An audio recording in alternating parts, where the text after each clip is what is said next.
running against his politics, not him. I am for a woman's right to choose her own health care. Those choices should be between her, her doctor, and her God. I want to see affordable health care in this state. I want to shore up the benefits that our veterans have that I'm not sure if folks are paying attention, but they are trying to erode those. And so we need representation that's going to fight for us. And I want to be that. I'm in this for we. I'm not in this for me.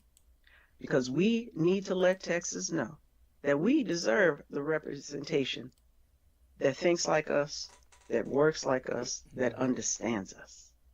Because we need to let Texas know that it's a new dawn. It's that coordinated campaign. I know I've used that a lot to answer these questions. That is our strategy. That is our blueprint for turning Texas blue. We are working together alongside the Call an All Red campaign, the statewide campaign. We know that in order to be successful, we have to reach as many voters as possible. All right. Good morning, everybody. Good morning. I'm Ronald Gordon with Texas in Color. And our guest today is Jhavier Law. How you doing this morning, sir?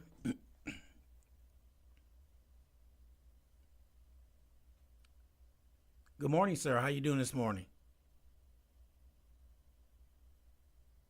Can you hear me?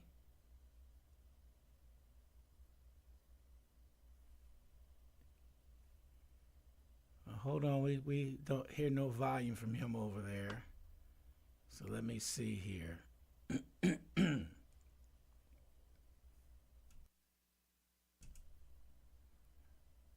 All right, can you hear me now, sir? Can you hear you? Trying to get some volume over there.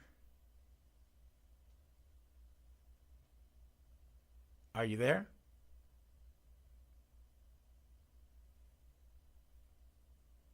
Okay.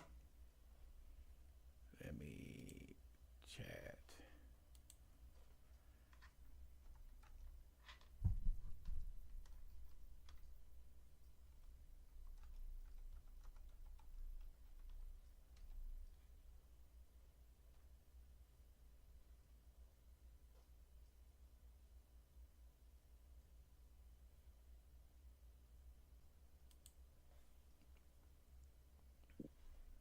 Just a second.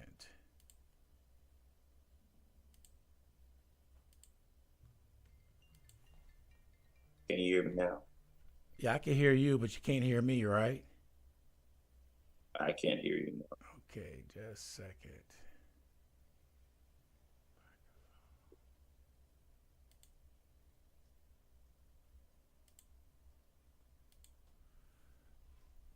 All right, everybody, just stand by. We're gonna go ahead and I'm gonna log back out again and log back.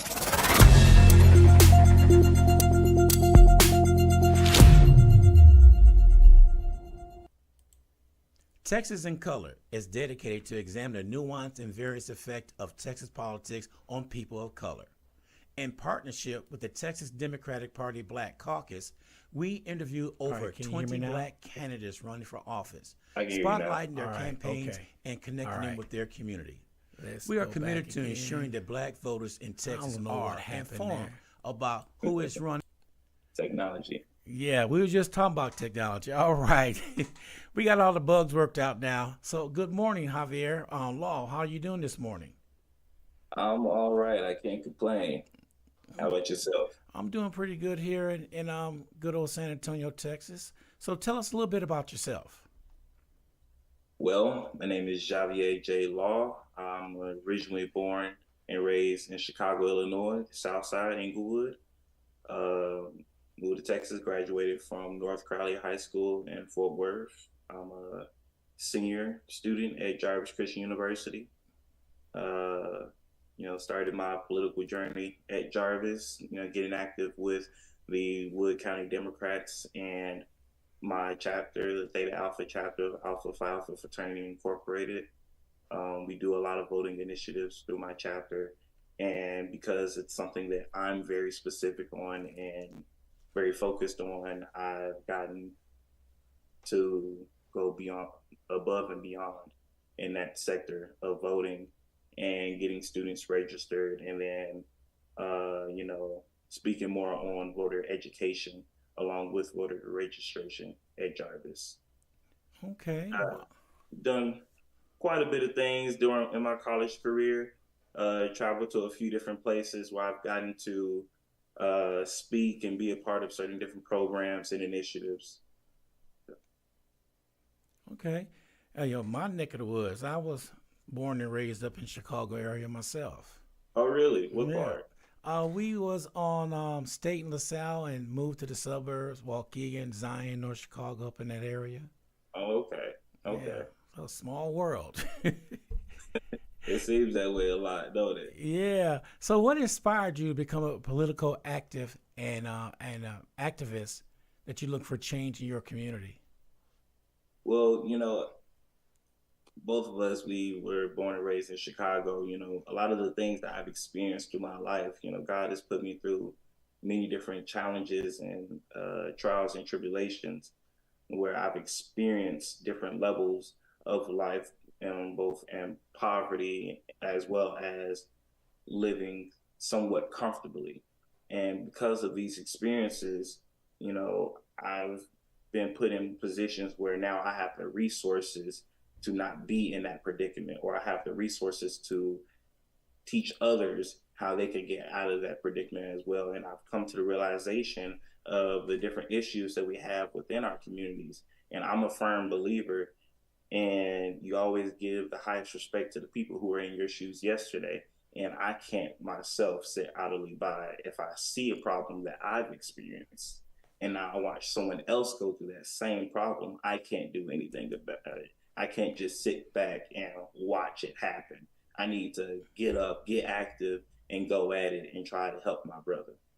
Yeah, I feel you on that one. Do something about it. Yeah. How has your identity as a young black man shaped you in the perspective and approach in the political activism in Texas?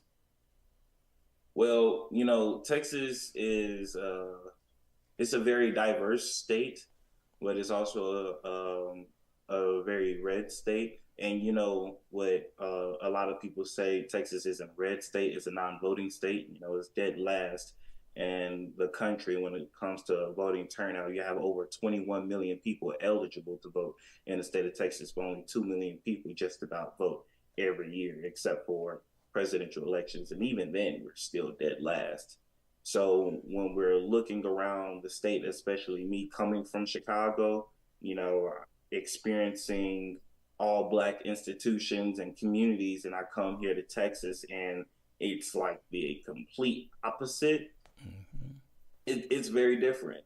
The way I approach certain situations is very different. The way I have to look at things are different because the mindsets are different. We don't have the same issues here in Texas that we have in Chicago.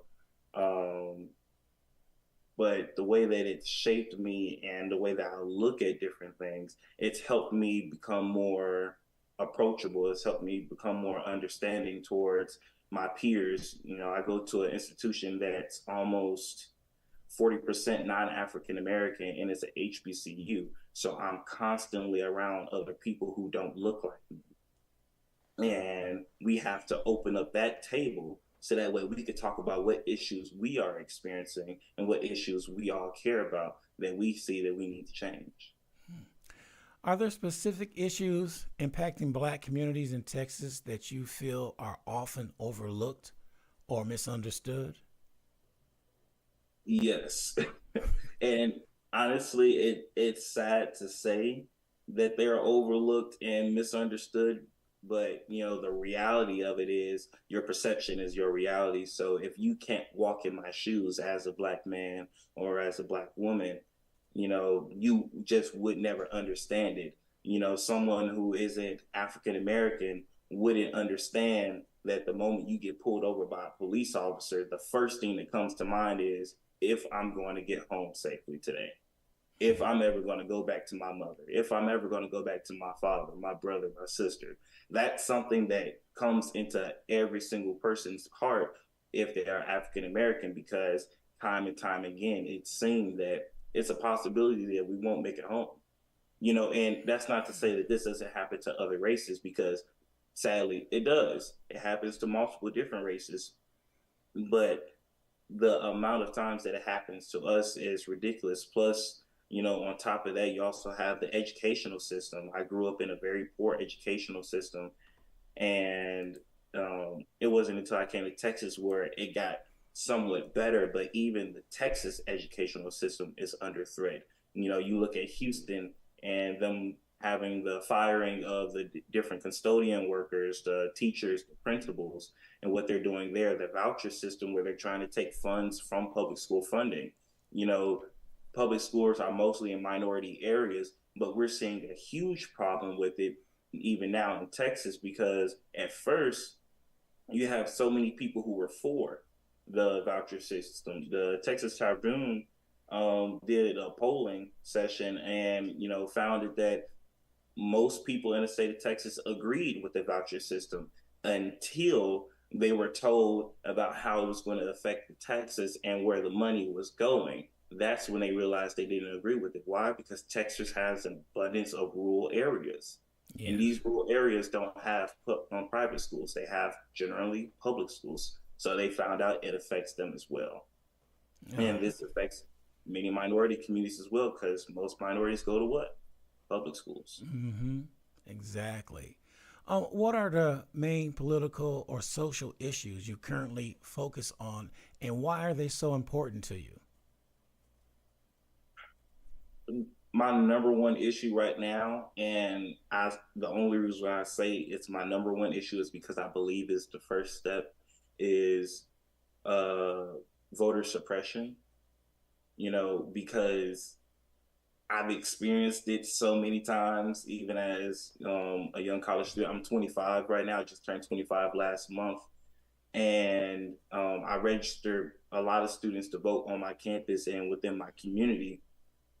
And the amount of students that I get kickbacks from, at one point I registered 57 students to vote and 48 of them were rejected.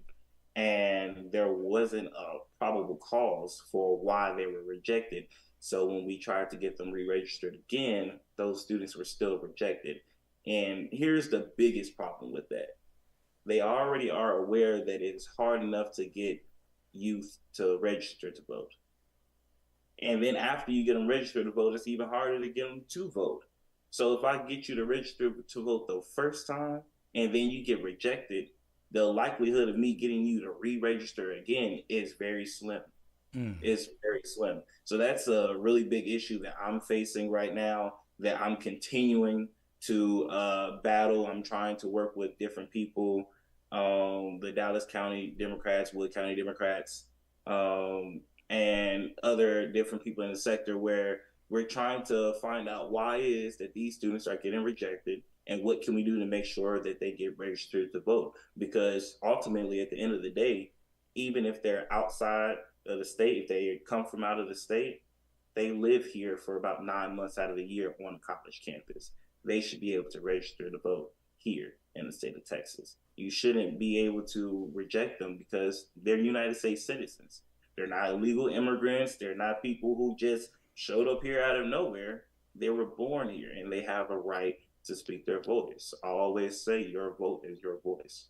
Another issue that I kind of focus on a little bit is abortion, because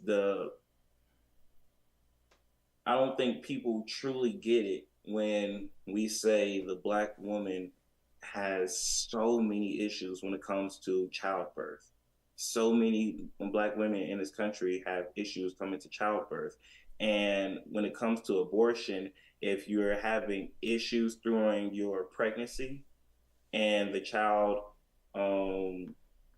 is no longer going to live in this situation and your life is in danger, what else can you do? So many mothers have had to experience the pain of going through that and possibly having their lives threatened.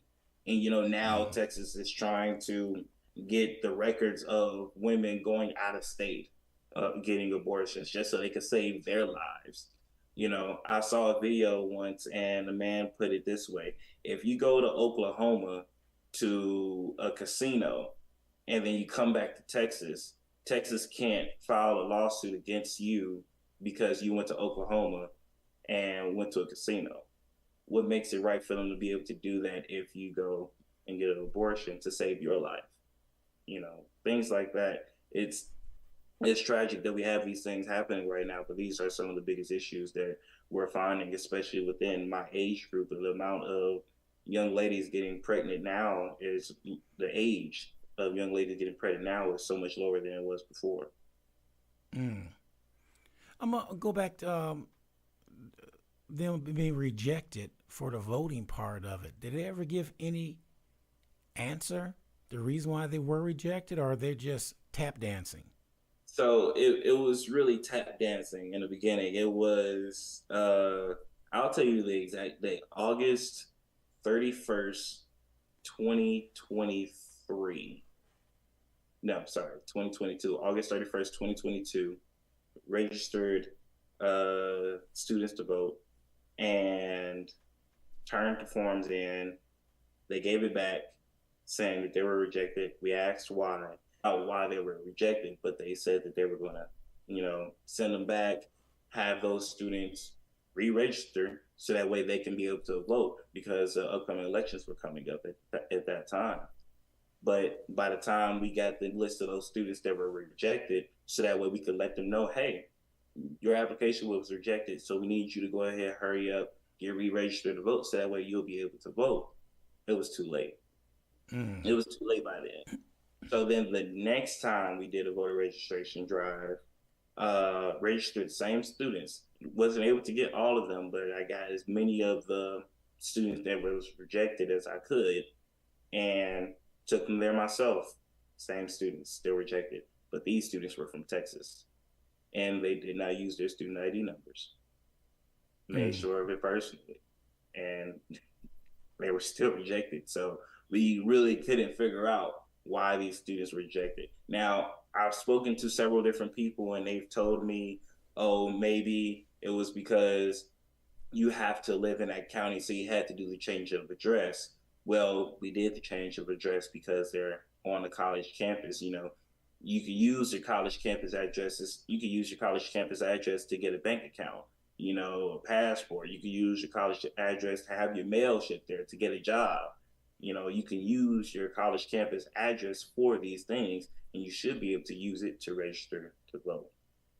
But now there's so many things that they put in there to stop you in your tracks, right? So if we don't speak up about these things and we don't change these policies in a way that they're saying, oh, you have to jump through this loop, this loop, this loop, this loop, this loop, just so you could register to vote in your country that you were born and raised in, nothing would ever get solved.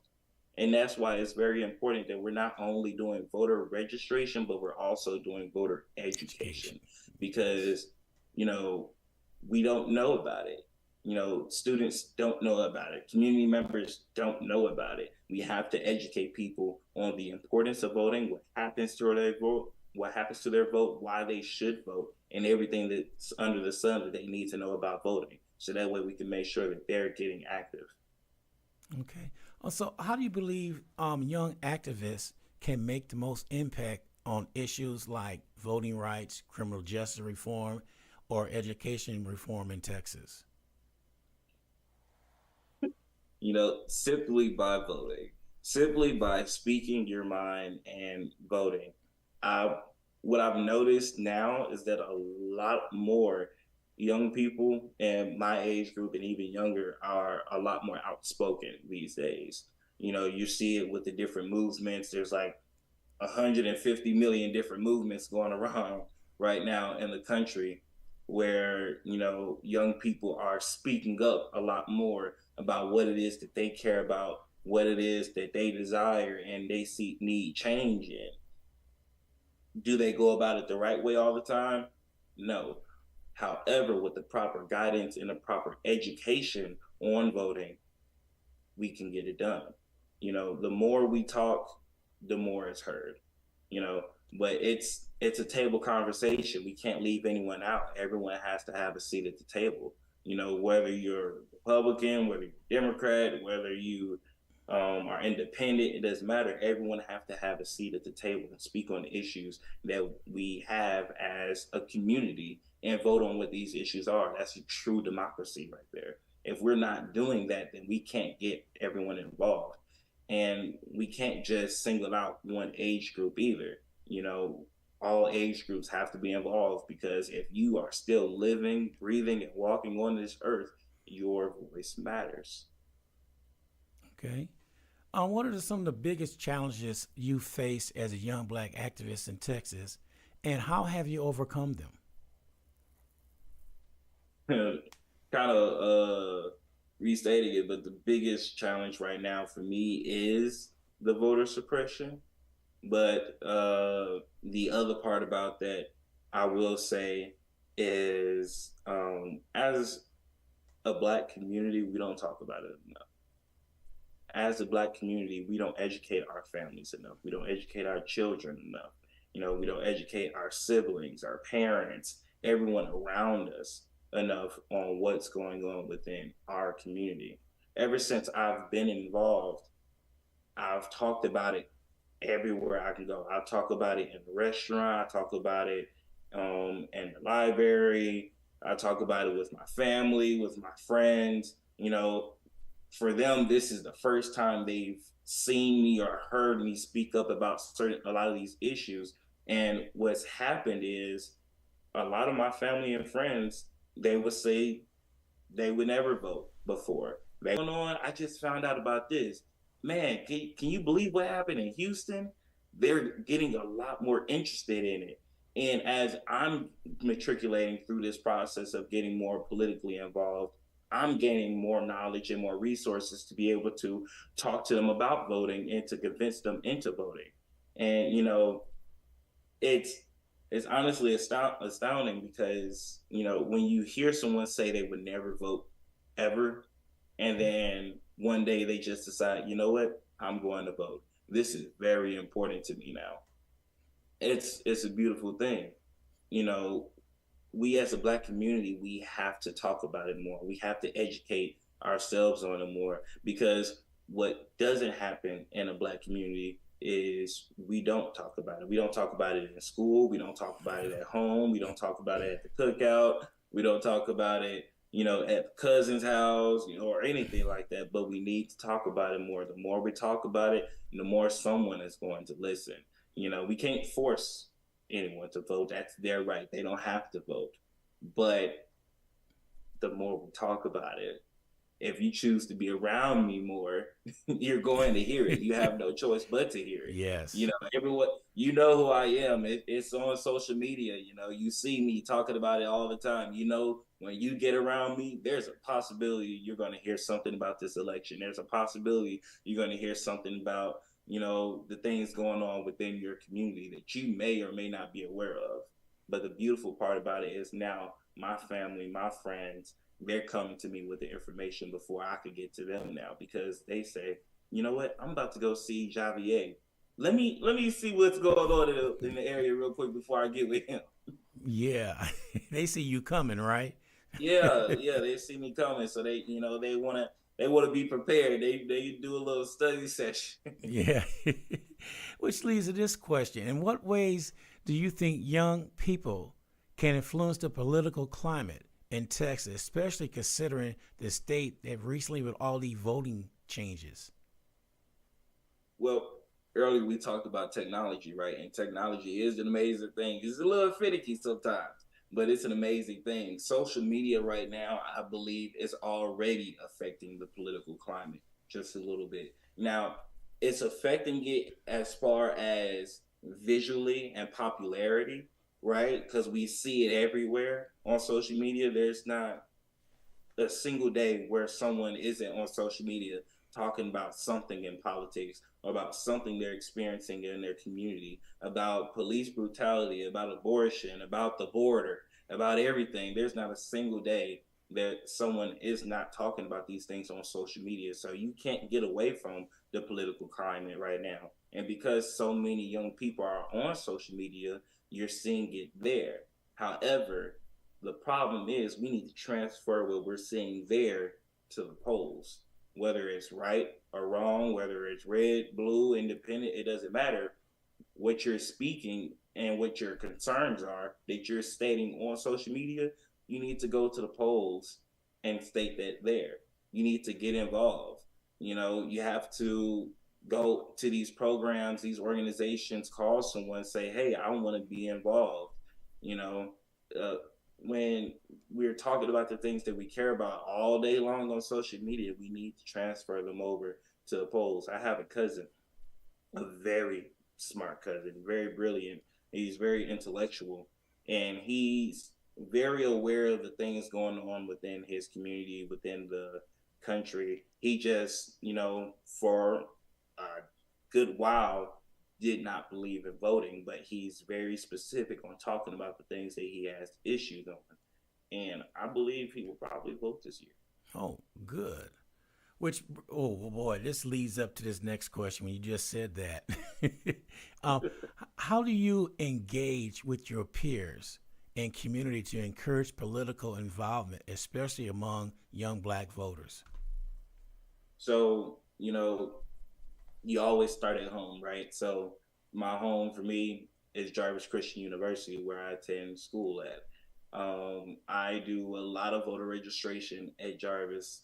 I also do voter education at Jarvis. So I host events. I bring people on campus, and I have them talk about voting, and have them talk about the importance of voting. We invite the Wood County Democrats and nonpartisan to talk about the importance of voting, letting them know what's going on. So that way, they can hear it from their peer as a student, right? But when you hear from someone who's actually doing it, that's very different. So I don't just have them hear it from me. I have them hear it from someone else who is also actively working into it. And, we have future plans coming up for bringing more people around, coming on campus to do certain things of that nature. I'm actually also creating my own program through my fellowship, the UNCF Transformation Fellowship. I'm creating a mentorship program on my university campus, and where we have webinars every other week. And on some of these webinars, I want to bring elected officials to my campus, whether they come virtually or in person, and talk about what's going on within our community, what's going on within our state, and also what's going on within our country, because it is very important. We,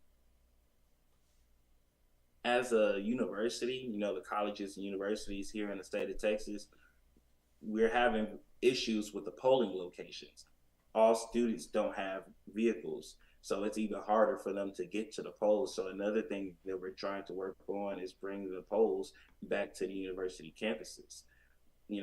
This makes it so much easier for these students to get to the polls and get out their vote and get their voice. It makes no sense for us to say we want more youth vote if we don't bring the polls to the youth. That's what we have to do. We have to bring this information to them, because they weren't given it in the proper amount of time that they needed it, as they grew up in adolescence. They weren't given this information, so we have to bring it to them. We need to bring the polls to these students and put these polls on university campuses, so that way we make sure that we get them to vote. Okay, what strategies have you found effective in mobilizing people to take action, whether it's for protesting or voting or community organization?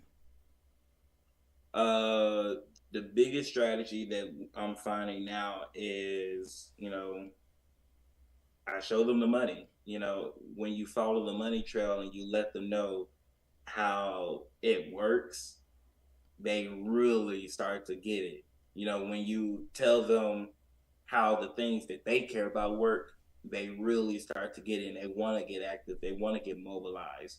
They want to do a block walk. They want to do voter registration. We recently brought the election office to our university campus and had them train certain students who were interested into becoming VDRs. to become voter deputy registrar so they could register other people to vote in their communities. Back to the last question, that's how we're also getting them more active.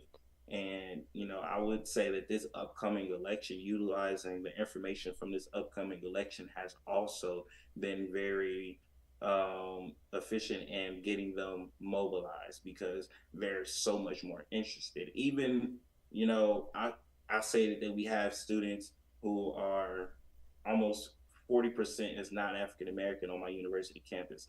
Even these other students we have, they're also getting interested in this election. International students, they're getting interested in what's going on. Everyone is very interested in what's going on now. So utilizing this information that's right in front of them has been a very, very helpful way in getting them more active, getting them these certifications and putting them in front of these people who are making these laws, these people that they thought they would never see a day in their life before. And I know that was the same thing for me when I met people that, me as a Chicago kid, I never thought I would see a president before. I never thought I would see a congressman, a senator, a mayor, or any of these type of people before. But when we bring them to them, that gets them interested. When we write their names down, we're calling them constantly in their face, getting them mobilized. It's like I said, when you're constantly speaking about it and you're constantly around me, you're going to hear it. You're going to listen at some point. One moment you hear something that you're interested in, it's going to happen. What advice will you give other young activists who have just started their journey, especially those who feel they are underrepresented? Two things. One, take the first step and get involved immediately. And two, research as much as possible. You have to research as much as possible because you want to know what you're talking about. You want to know what it is that you're experiencing, what the people around you are experiencing. And I don't just mean research as in go on your computer, type in what are the issues that's happening in this community or what current legislation is being passed right now and all these other things. That's important. But talking to the very same people right next to you who's living within the same community that you're living in, understand this. Perspective is like liquid gold. Everyone's perspective is different. Two twins could walk down the same path their entire lives, but have a different perspective of what they're experiencing and how they're learning from it. So that means the person standing next to you or your next door neighbor will have a different perspective about what's going on in your community or see things that you can't see within your community that you may not be aware of. So talk to people, get active, build your network up. Doing things of that nature will surely help you get more involved. That's how I got more involved. I first got involved with Judy Traylor. She's the chairman of the Wood County Democrats.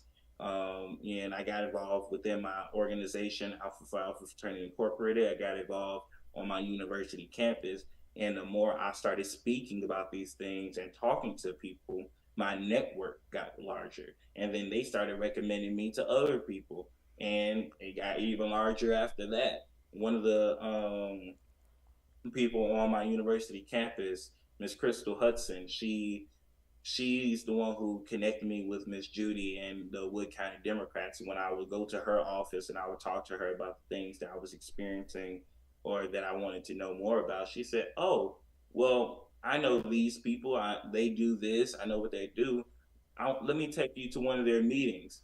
She took me to the meeting. I networked at the meeting. I spoke and I got involved with them. And that's how I found my place in it. That's where my starting point was. So for anyone who wants to get involved, you start at home. You start with the people around you. And if there's no one around you who can't connect you to what it is that you're trying to do, go somewhere else. Go outside, travel, go to the next county over or go to the next city over. But if you care about what's in your county, get involved with people there. What role do you see yourself playing in a broader movement for racial and social justice, both now and in the future? Well, right now, I guess a lot of people put me in the role of, the youth voice, because I'm 25 years old and I was the youngest person elected for the Presidential Preference Committee at the Texas Democratic Convention in El Paso this year. And I got to speak a lot during that meeting. We were in a meeting for 7 hours. Can you believe it? But a lot of people see me in that road right there because I'm so connected with a lot of people who are younger within my age group and my peers. So I get to speak on behalf of them about the issues that they're seeing and that they're thinking about and that they're experiencing. And I hope to continuously be that voice for others who feel like they can't get in the same room that I can get in. But I do believe in teaching you how to fish instead of giving you the fish all the time. So, what I speak for people within the rooms that they can't get in, yes, but I will also educate them and teach them on how they could get into the rooms themselves. Now, I can't open the door for them, but I always say I can lead you to the door, and I'll just let you know that you have the power to open it yourself. So that's why I'm very big on mentoring. So I mentor several students on my university campus already, and some of them have already stated that they want to continue on a lot of the legacy and the things that I've done on my university campus, which is why I'm trying to leave my mark with this mentorship program that I'm creating. How do you incorporate intersectional approach into activism? Get that straight. On recognizing the multiple IDs that struggles people have that they face all the time. Either it's race, gender, sexual, or class. How do you approach that? So this is kind of a touchy topic a lot for a lot of people. Um, I'm gonna spill this part. I remember I met President Bill Clinton once in Nashville, Tennessee, and the first thing he said to me is that his father taught him you must first listen before you can speak. Before anything, you must first listen before you could speak. And in order for me to tackle an issue like that, I have to listen. I have to listen to the people around me. I have to listen to the people within my community. As crazy as it may sound, I have to listen to the people on social media, even the drastic, ideals and ideologies that's being, put out there, the different rhetorics that you hear. I have to listen to it because somewhere within that message, there's someone crying out for help. Somewhere within that message, there's someone saying, I don't know how to solve this problem, and I have a problem. Solve it. Help me solve it. Give me some type of information. How can we get over this hump that we're experiencing within our communities?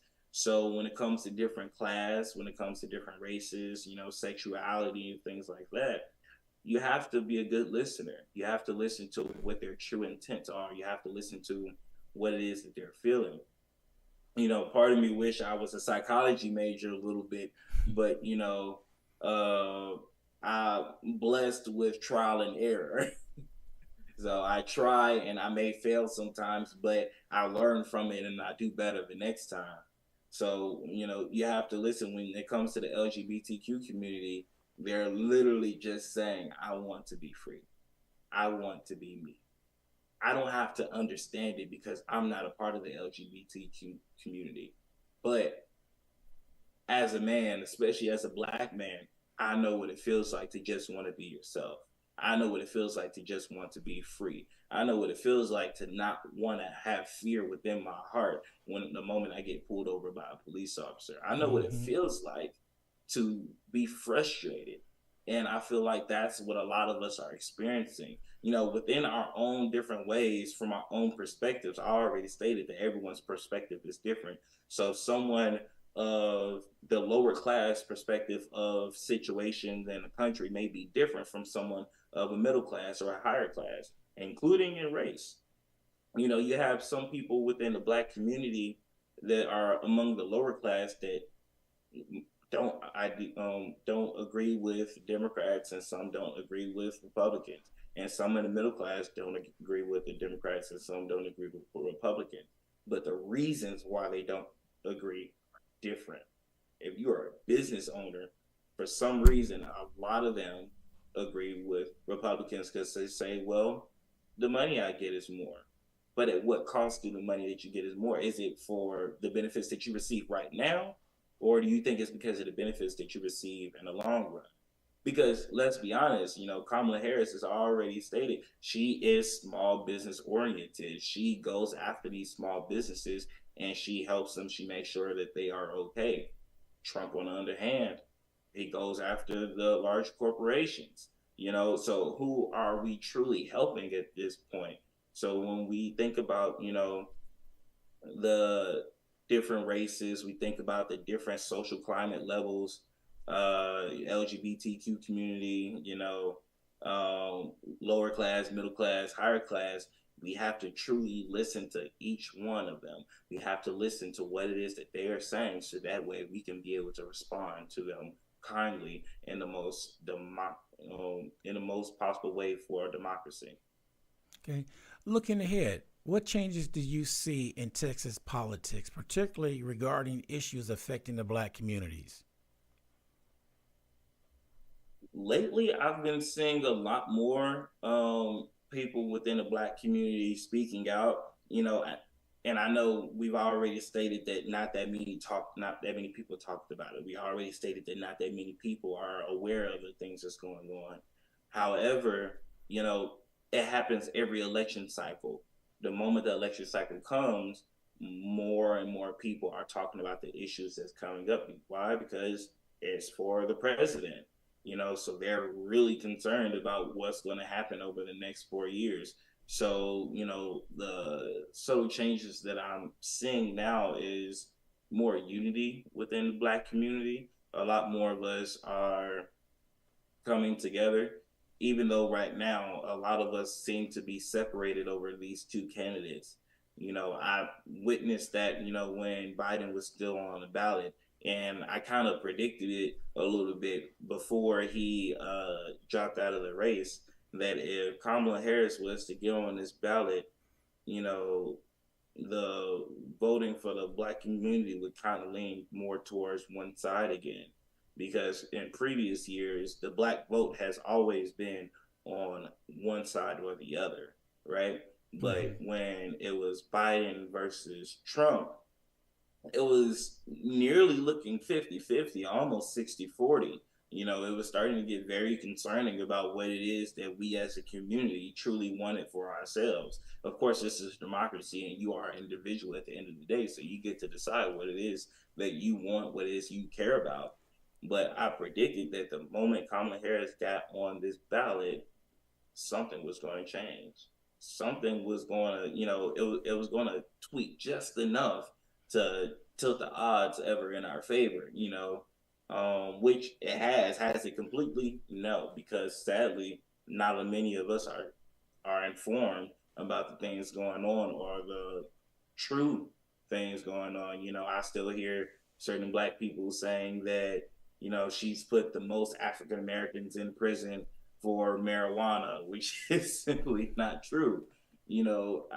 I hear a lot of African Americans saying, oh, she's done nothing for the border, which obviously isn't true because she worked on the border before she was even vice president, and then they worked on the nonpartisan border bill that was shot down. And honestly, one of the largest Republicans also worked on that bill. So a lot of these things are false and we're not informed enough about these things. But I predict that if we inform our community more and more about what's going on, then things are going to change. With this new generation, a lot of parents are informing their children a lot more about the things that are going on, because people within my age group, we've experienced, a different world from people in previous age groups. And a lot of us, we don't have a tongue to hold back right now.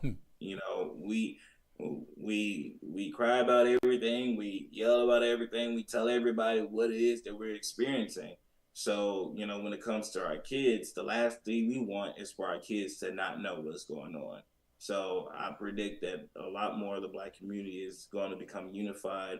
A lot more of us are going to talk a lot more than what we are now about what it is that we're experiencing to our, in our communities. So at some point, this whole thing is just going to shift. Yeah, I see it.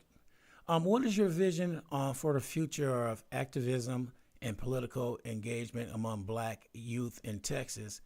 And what is your role that you see yourself playing in that vision?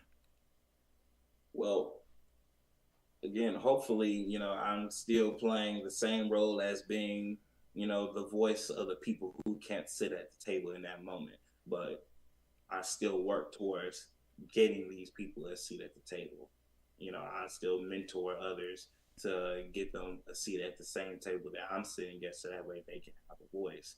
Because I believe that your voice is your vote, you know, and that table is the polls. That's what that is. Um, as far as, I'm sorry, ask the first part of the question again. Let me see what future activism on political engagement among Black youth in Texas. That's right. Uh, I believe a lot more Black youth is going to be getting involved really quickly. But there's also, in hindsight, the fear that they won't, because one of the things that I've already also experienced is the negative response from trying to convince people to register to vote.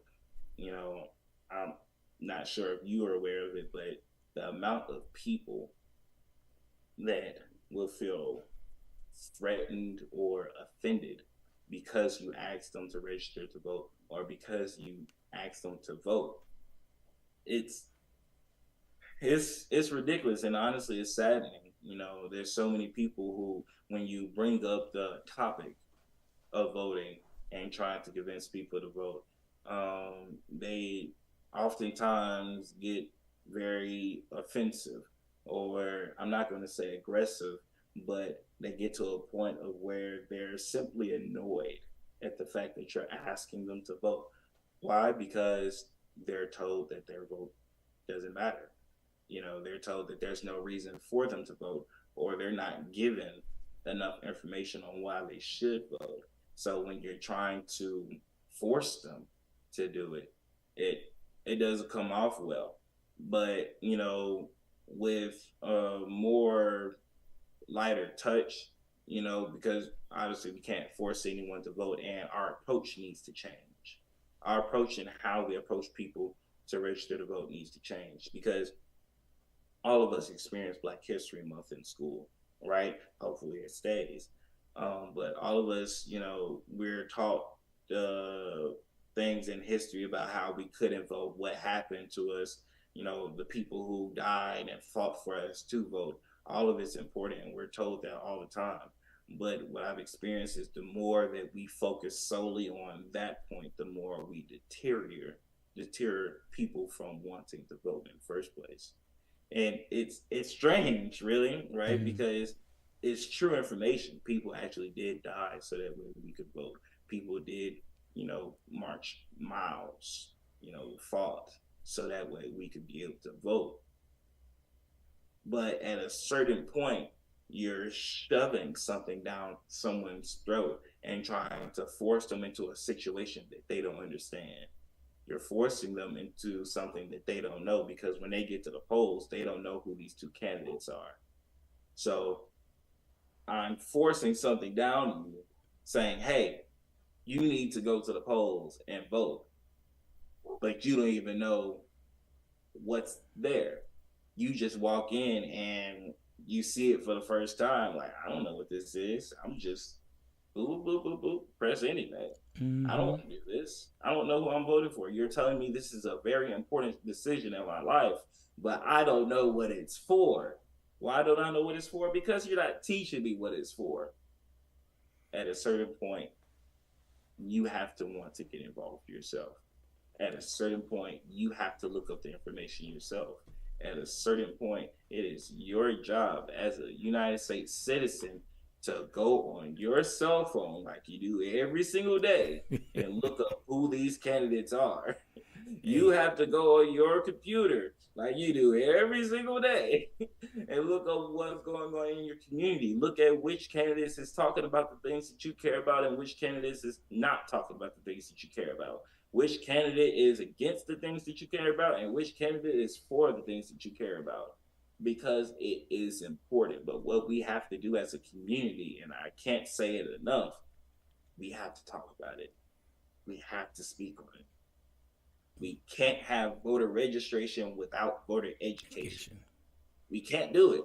It doesn't work that way. We can't have voter registration without voter education. We have to have both. If we don't have both, it doesn't work. That's my thing. If we don't have both, it doesn't work.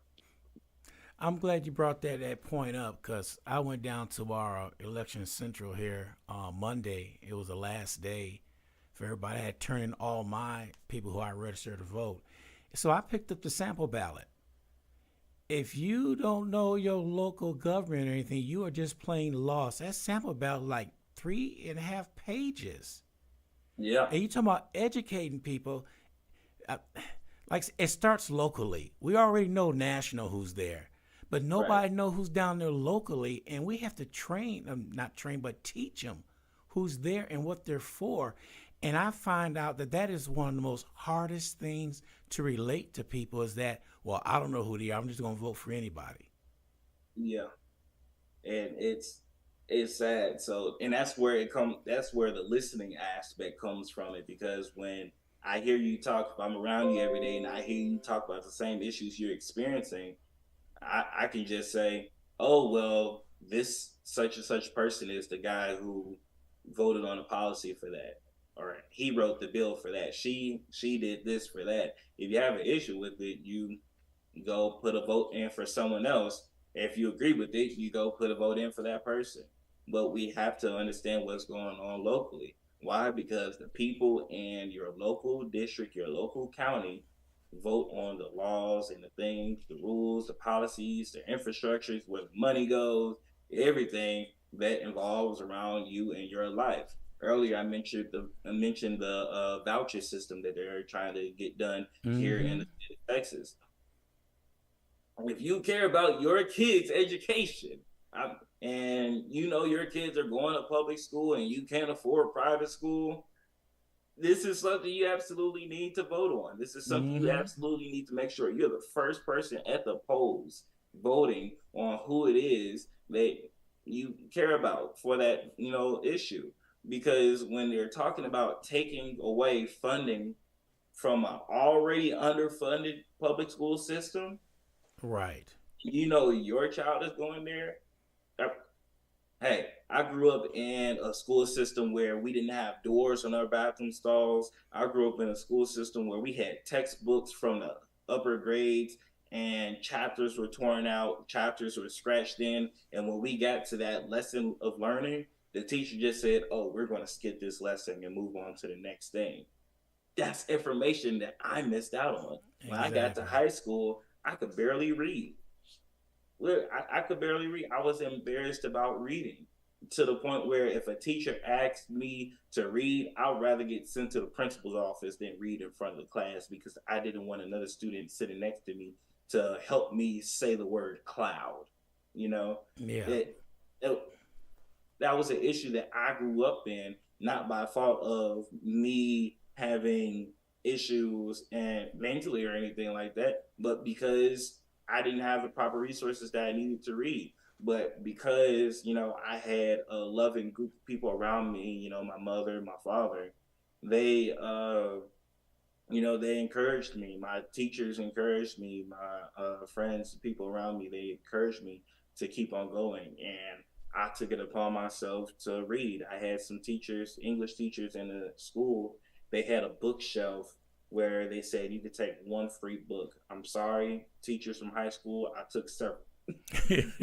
Several books from teachers that weren't even my teachers. And I took all these books home and I read them. I read them all the time. I worked at it. I practiced. The first book that I read myself was Percy Jackson's Sea of Monsters. The Percy Jackson Lightning Thief was read to me in class, so I read the second book. It took me a school year and a half to finish reading that one book. And I read it all the time.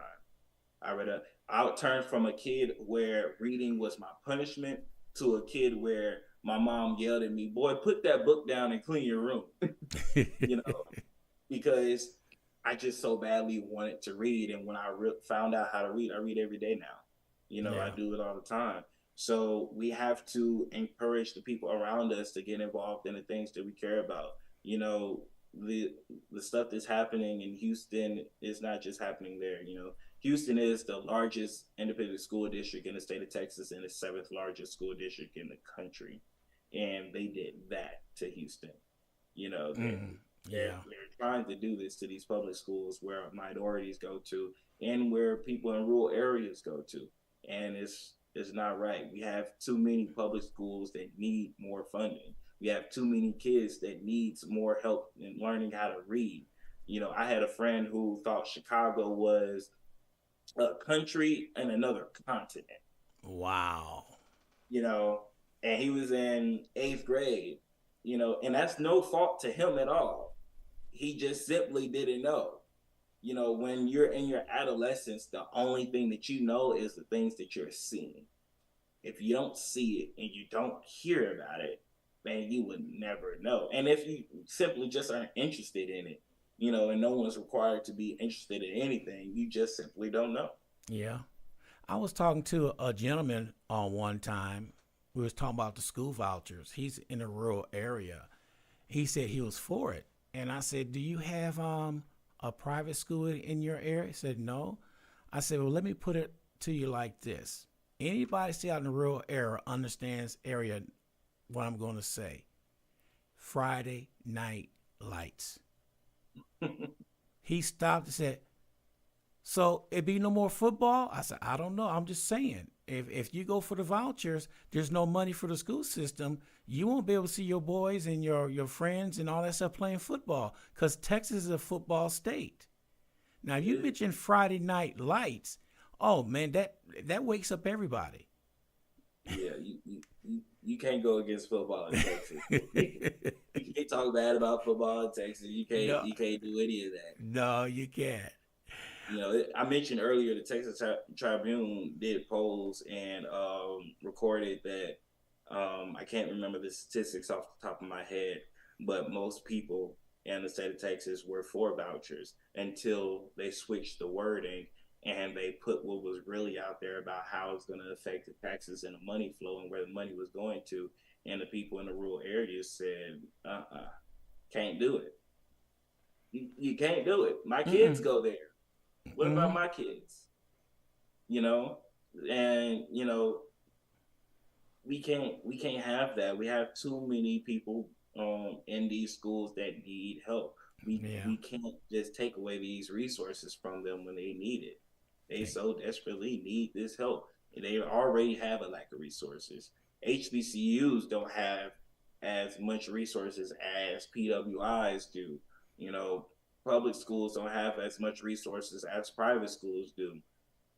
We need more. So that way these kids will be able to read. So that way these kids will know where Chicago is. So that way, Yeah. these kids will be able to count money. So they'll be able to work the jobs and the careers that they want to get into. Right. We need more initiatives on expressing these issues that's going on. So that way we can make sure these people get to the table. And again, that's the polls. Yes. Well, Mr. Law, it was a pleasure having you on. You have enlightened me on some things, especially about the youth. I am glad to see that you're involved in doing this, and we need more youth like you being involved doing this. And who knows?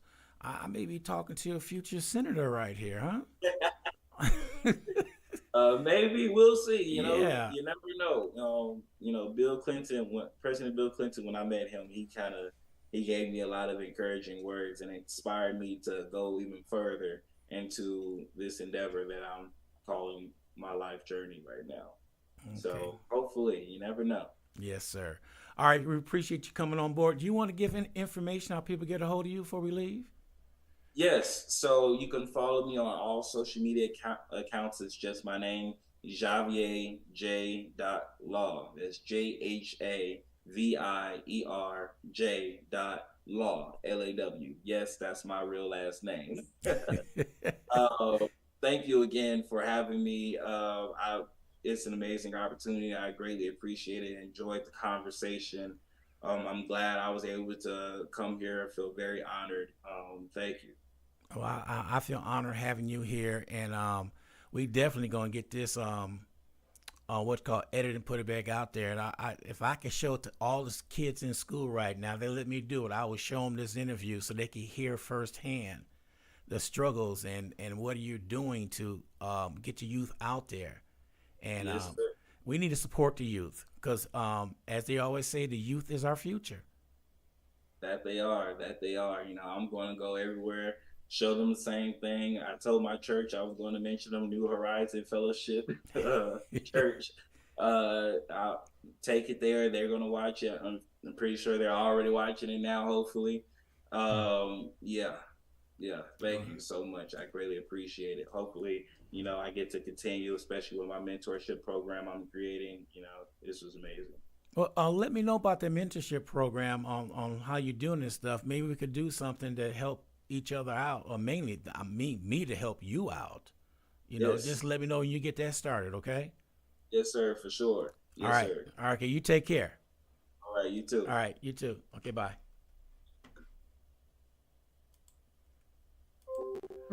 All right, everybody. That was Mr. Law right there here on Texas in Color. We appreciate everybody tuning in this morning.